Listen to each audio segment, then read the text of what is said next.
আসসালামু আলাইকুম। আজকে আমরা জানব জেনারেশন জি মানে কি। জেনারেশন জি বলতে বোঝাচ্ছে জেনারেশন জুমার্স, অর্থাৎ 1995 সাল থেকে 2010 পর্যন্ত যে সমস্ত শিশুর জন্ম হয়েছে তাদেরকে বলা হচ্ছে জেনারেশন জুমার্স। বিভিন্ন রকম গবেষণাপত্র দ্বারা এই তথ্য আমরা বলতে পারি যে 1990 দশকের মাঝামাঝি থেকে 2010 থেকে 12 পর্যন্ত এই সময়টাতে যে সমস্ত শিশু এই পৃথিবীতে জন্মগ্রহণ করেছে তাদেরকে বলা হচ্ছে জেনারেশন জি। জেনারেশন জি এর বিশেষত্বগুলো আমি একে একে তুলে ধরব, অবশ্যই মন দিয়ে পুরো ভিডিওটি দেখবেন। জেনারেশন জি ছোটকাল থেকেই বড় হয়েছে ইন্টারনেটের অ্যাভেলেবিলিটি সহ, কারণ ইন্টারনেট জনসাধারণের জন্য 1990-এর পর ধীরে ধীরে উন্মুক্ত হতে থাকে এবং মানুষের হাতের মুঠোয় চলে আসতে থাকে। এই কারণে জেনারেশন জি বড় হয় ইন্টারনেটের সহজলভ্যতার মধ্য দিয়ে। অন্যদিকে এই জেনারেশনের স্ক্রিন টাইম কিংবা বিভিন্ন ডিভাইস ব্যবহার করার প্রবণতা দেখা যায় পূর্ববর্তী যে কোনো জেনারেশনের চেয়ে অনেক বেশি, যার পরিপ্রেক্ষিতে এরা আশেপাশের সমাজ, সংস্কৃতি এবং চলমান বিশ্বের উপর সতর্ক দৃষ্টি রাখতে পারে।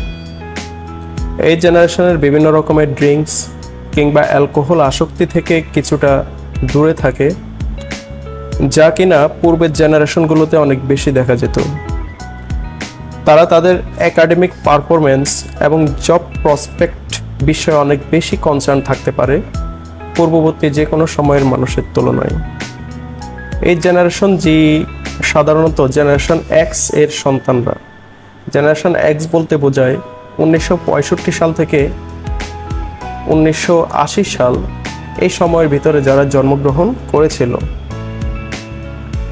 এই জেনারেশনের শুরুতে অর্থাৎ 1995 সাল থেকে ধীরে ধীরে পূর্ববর্তী জেনারেশনের পরিচিত বিভিন্ন ধরনের কার্যক্রম, অভ্যাস এবং ব্যবহার্য জিনিসের প্রতি আকৃষ্টতা কমতে থাকে এবং ধীরে ধীরে নতুন লাইফস্টাইলের সাথে অভ্যস্ত হতে থাকে।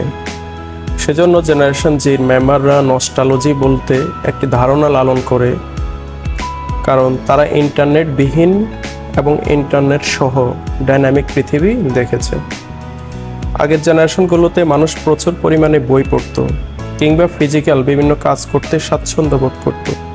On the other hand generation Z তারা ম্যাক্সিমাম বিভিন্ন ইলেকট্রনিক্স ডিভাইস ও গ্যাজেটের সাথে সময় ব্যয় করে।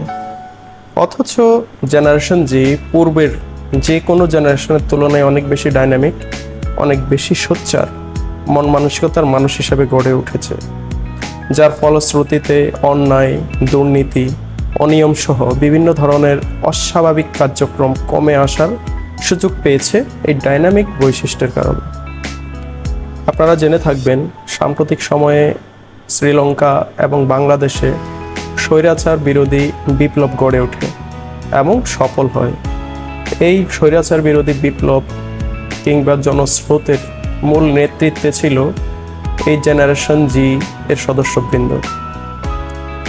এই জেনারেশন জি এর সদস্যদের বর্তমান বয়স 15 থেকে 30 বছর, অর্থাৎ আগামী দিনের রাজনীতিবিদ, শিক্ষাবিদ এবং দেশ বিনির্মাণের যে কোনো কার্যক্রম এদের মাধ্যমে সম্পন্ন হবে এবং আশা করছি সঠিকভাবে সম্পন্ন হবে, কারণ জেনারেশন জি একটি সচেতন এবং দক্ষ জনশক্তি হিসাবে নিজেদের প্রমাণ করছে।